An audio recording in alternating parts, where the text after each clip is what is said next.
کہتے ہیں کہ نہیں جی کسی بزرگ کے پاس نہیں جانا چاہیے، وہ کوئی ہمارا فائدہ نہیں کر سکتا، لیکن بخاری شریف میں حدیث ہے جب قیامت کا دن ہوگا تو ان سب کو جانا پڑے گا، آدم علیہ السلام سے لے کر عیسیٰ علیہ السلام تک جائیں گے، کہیں نہ بنے گی، جب بنے گی تو حضور کے در پہ بنے گی۔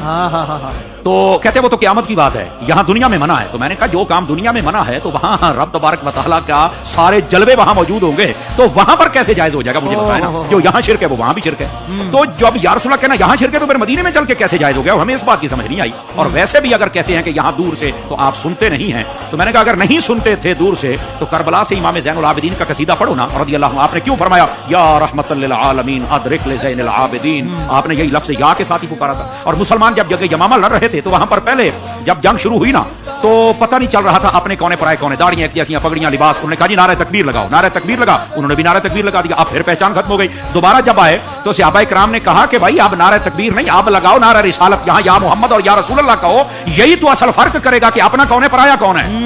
اور انہوں نے تو نہیں کہا کہ یہ بالکل ناجائز ہو گیا ہے۔ اور ویسے چند دن پہلے ہم نے فتح مکہ پر بات کی، روس کے اندر ہم نے قبیلہ بنو خزاعہ نے مکے کے اندر سے پکارا نبی پاک علیہ السلام کو، ندا دی یا محمد کہہ کر، تو آقا کریم علیہ السلام مدینہ شریف میں تہجد کی نماز کے لیے اٹھے ہوئے تھے۔ سیدہ ام المومنین حضرت سیدہ میمونہ رضی اللہ تعالی عنہا آپ اس کو ارشاد فرماتی ہیں کہ آقا کریم صلی اللہ علیہ وسلم نے وضو کرتے ہوئے یکدم فرمایا تیری مدد کر دی گئی، تیری مدد کر دی گئی۔ تو میں نے پوچھا یا رسول اللہ صلی اللہ علیہ وسلم یہاں تو کوئی نظر بھی نہیں آ رہا اور آپ کس کو کہہ رہے ہیں؟ فرمایا وہ خزاعہ والوں بندوں نے مجھے پکارا ہے اور میں نے انہیں کہہ دیا میں تمہاری مدد کر رہا ہوں۔ تو یہاں پر تو سننا بھی ثابت ہے اور جواب دینا بھی ثابت ہے۔